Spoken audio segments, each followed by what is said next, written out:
Metin Hakverdi, you are the German government's coordinator for transatlantic relations. President Trump says that he has vast knowledge about Europe and he describes himself as a very smart person.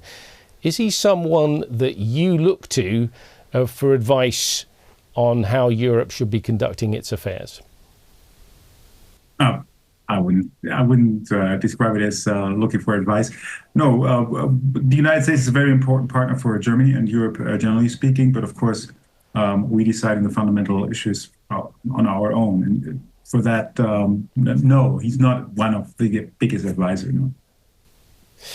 And Trump says that what is happening in Europe is horrible, in his word, and the US administration's new strategy paper talks about a threat of civilizational erasure in relation to issues like migration and freedom of speech. And it suggests that the United States can help Europe avoid that.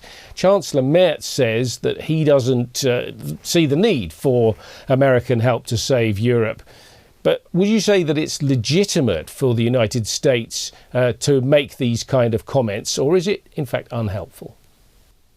It's quite unusual to have such comments in a national security strategy. It was very unusual in the past.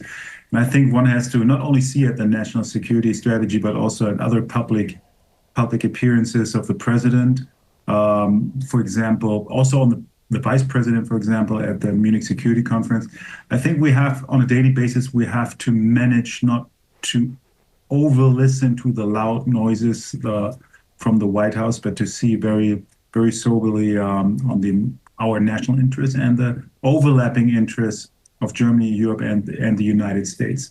And that's not always easy on a daily basis because it doesn't stop. But what the sound of Washington, the sound of the White House is not super new at this point. And I would suggest to go very soberly for our national interest and see where we can connect and work together. OK, but you're downplaying this a little bit as just loud noises, but they've produced this strategy paper, national strategy, security strategy for the United States. That's not just sort of making noises. That really is saying this is what America believes in, this is the direction it's heading, and it's extremely critical of the relationship with Europe and says that Europe needs to change course.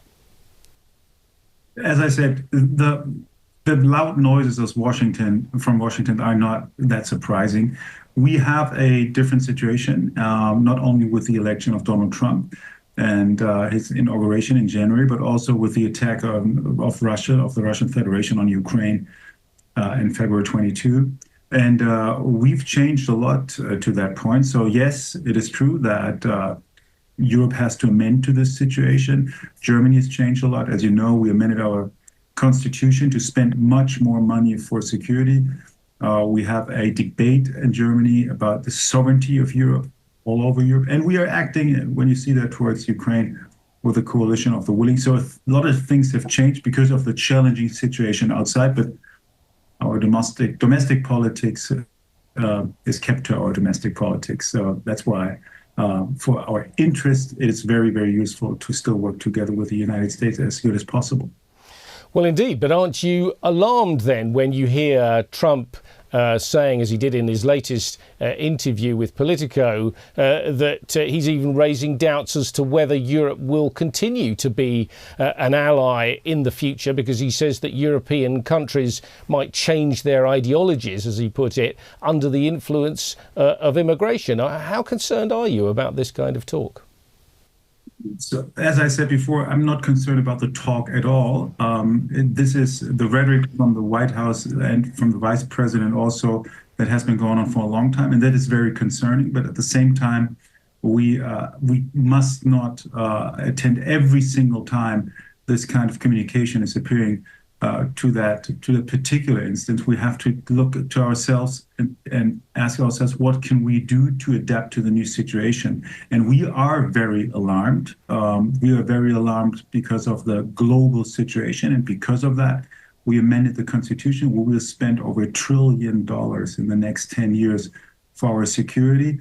and we amended the Constitution for a special fund to invest in our infrastructure. All these issues would have not been happening in Germany at this point if we wouldn't be alarmed. The point I'm trying to make is that we should not, must not react to every single voice that is practically on a daily basis giving this alarmed sound. We have to do what we have to do, no matter whether that sound comes from the White House on a Tuesday afternoon or a Wednesday morning, over the next week, month, years, and the decade to come. So our challenge is very big. Don't misunderstand me.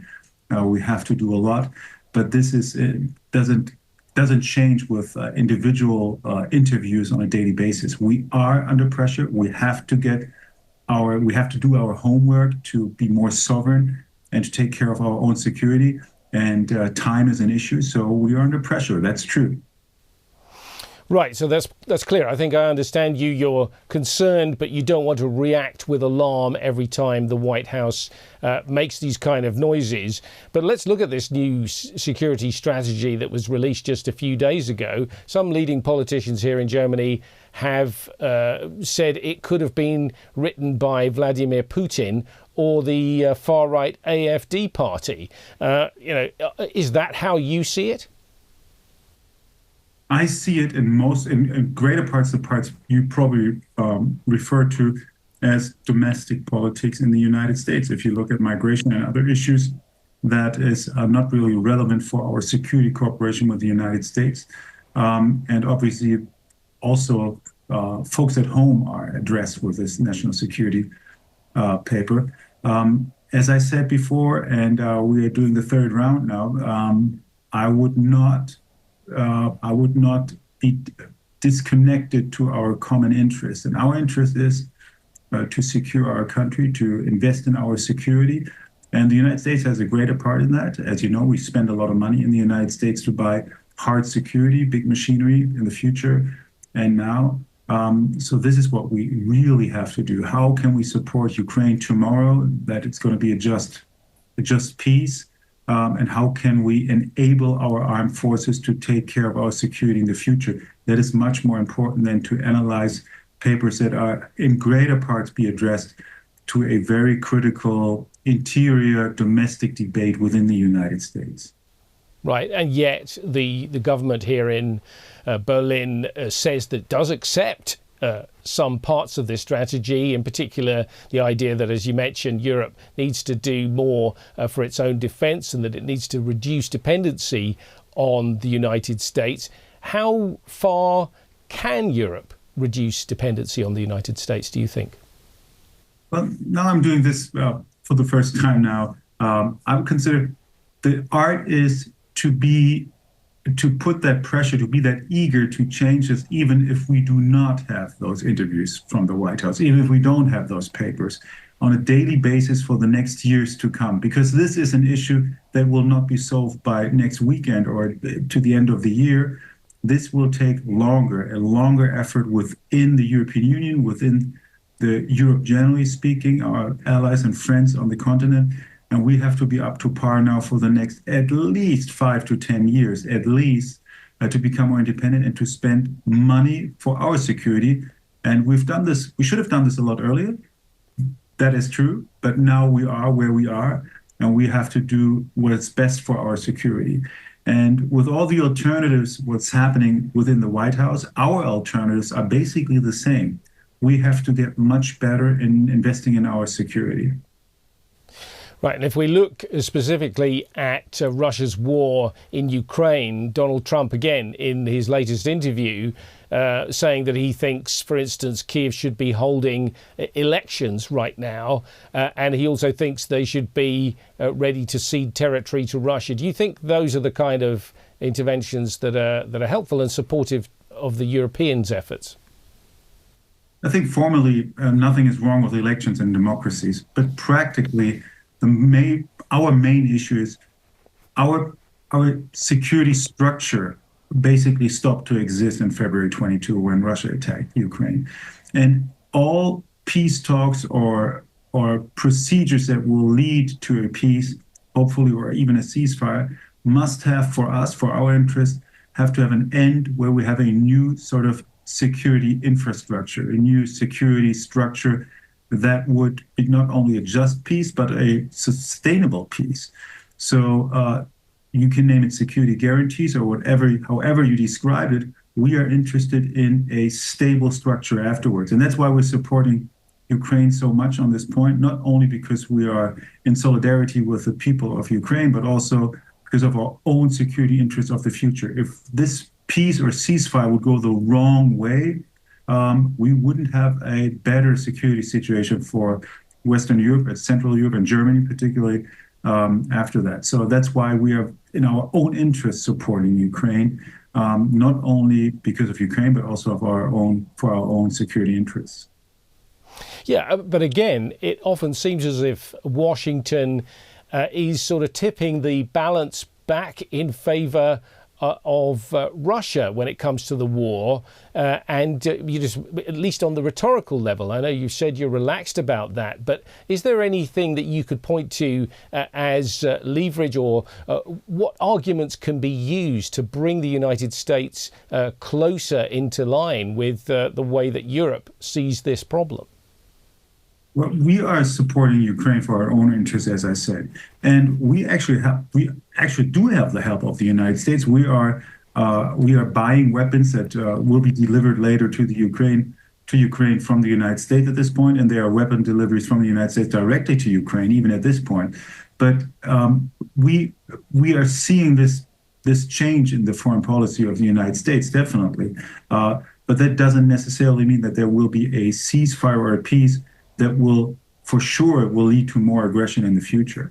So we will have to make our points clear, but to be at the table, we also have to take responsibility. I think what we've seen in the coalition of the willing, to speak at least of the French, the British, and Germany at this point, is that we are willing to take much more responsibility, not only to support Ukraine today, but also to take responsibility for the future. Right, and what is then the right reaction? Should there be more pushback against Trump in particular when he makes these type of comments? After all, Chancellor Merz has called parts of the new security strategy unacceptable. Well, if it's a communication about the interior politics of us or our allies, then it's a member of these allies and those nations. So forget that one. That is for interior reasons of domestic politics in the United States. We have to find our interests, the support of Ukraine at this point, and the U.S. is still playing a big part of it. And it's in our interest and the interest of Ukraine that the U.S. will stay in as long as possible for as much as possible. And if that is challenging, we are trying to keep them in, and we are chipping in our efforts as well. And then we hope to put not more pressure on Ukraine, but more pressure on Russia, because without the pressure on Russia, we will not be in a situation of a ceasefire or even a peace that will be longer lasting.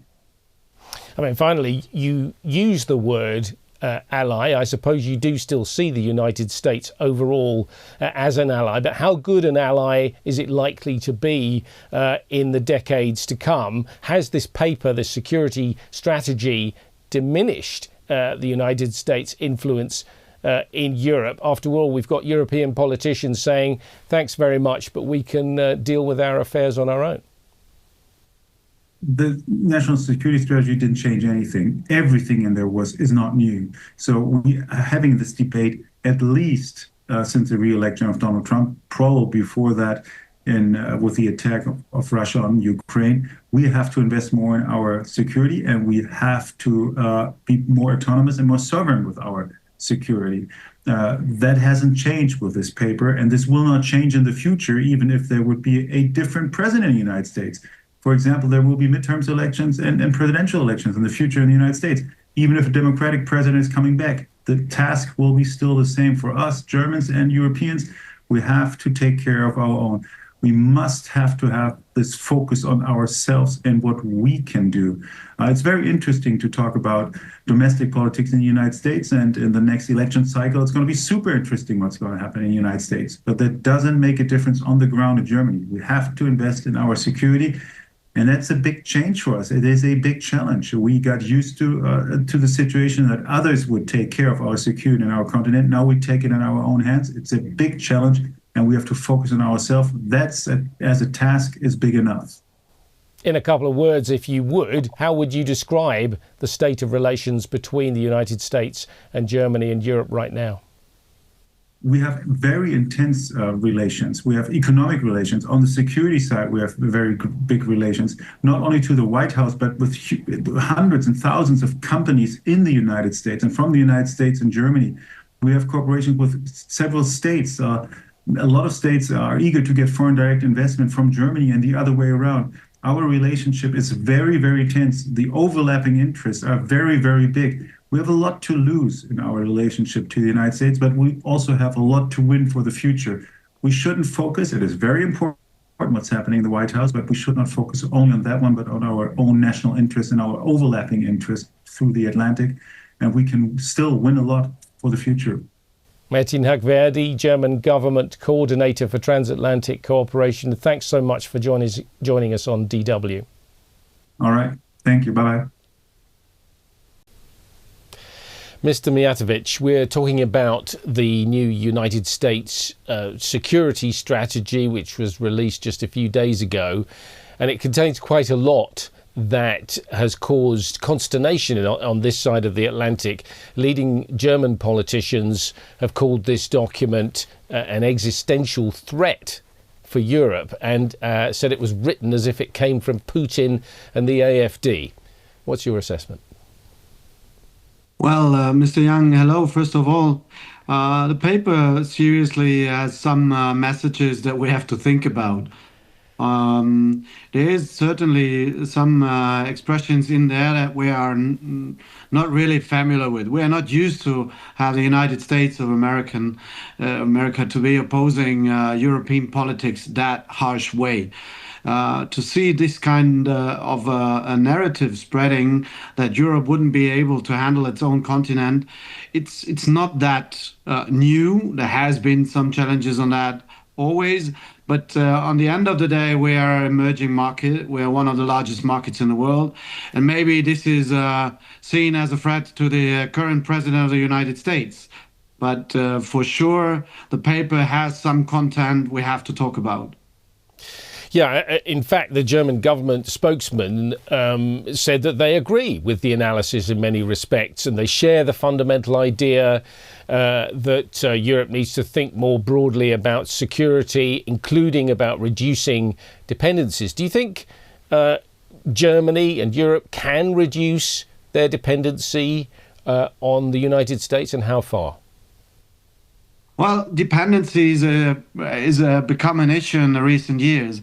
If you have done globalization for 30 years, reducing dependencies sounds kind of a turn back to the 90s. And I think this is a danger we should face. We want to have common markets because we all benefited from the common markets. We grow, US grow, there were countries like China have grown a lot from common markets, from market access. So turning back everything wouldn't lead into a better world or an economy, well-going world. On the other hand, we see institutional challenges like in the International Criminal Court, where judges have been sanctioned and don't have access to American services any longer. There has been a French judge reporting this recently, just the other day, and he described that he's completely knocked out of online business, knocked out of flights, banking accounts, Netflix and PlayStation for the family. Sorry to say, but this is not to laugh about. And I think dependencies has become a moment of trust.